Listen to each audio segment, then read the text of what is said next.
Okay, so in the previous lesson we learned the terminology of angle relationships for parallel lines as far as their names. So we learned corresponding, consecutive interior, alternate exterior. But we also have relationships for those. So that's what we're going to do over here. I'm going to come over here and I'm going to write the relationship. So this is if you know the lines are parallel.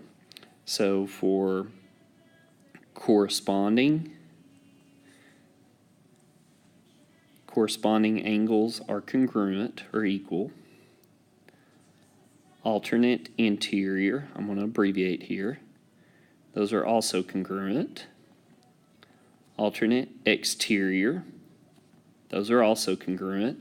The only one that's different is consecutive interior.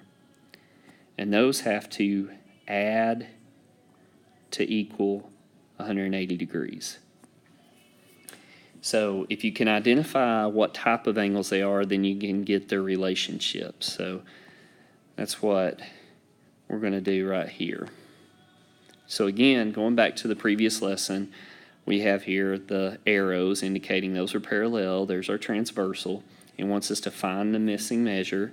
So in this case, these would be alternate interior. So alternate interior, we just stated over there, are congruent. So that means this has to be 119 degrees. Okay, number 2.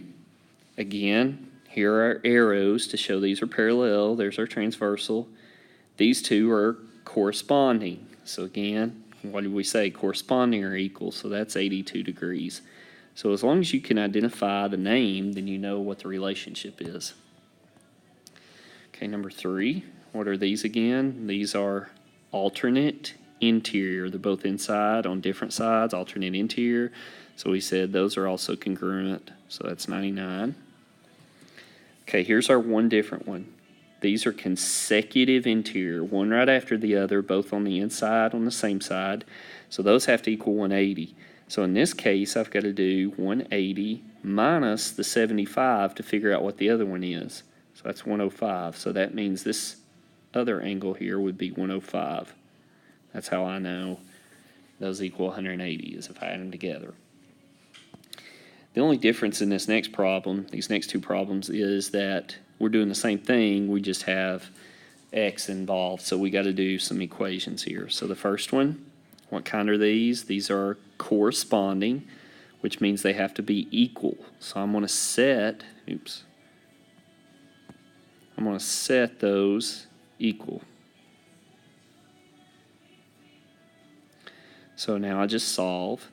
In this case, I'm going to move the 11x. I know we said in the algebra lessons you try to move your smallest one, but that's just extra work here.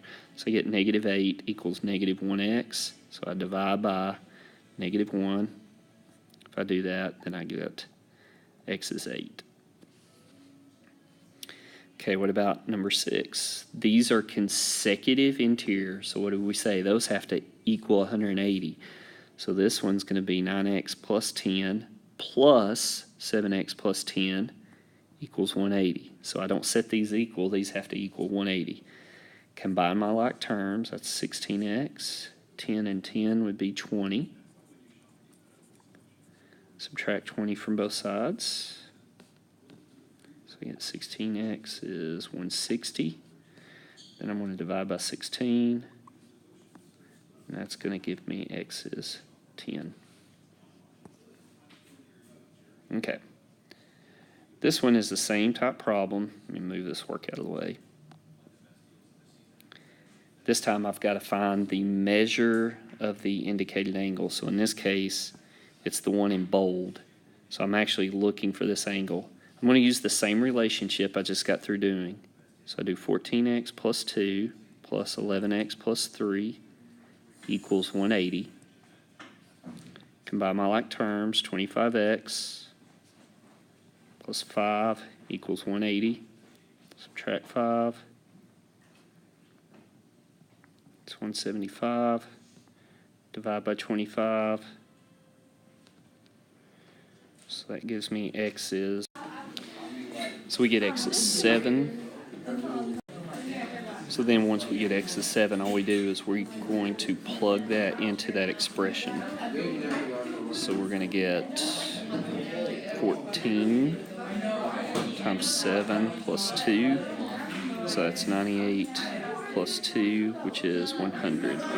So that angle would be 100 degrees. If you wanted to check and make sure your answer's right, you could plug 7 into this one. If I do that, I'm going to get 80. And then guess what should happen is 80 and 100 should give me 180, which is what my relationship was.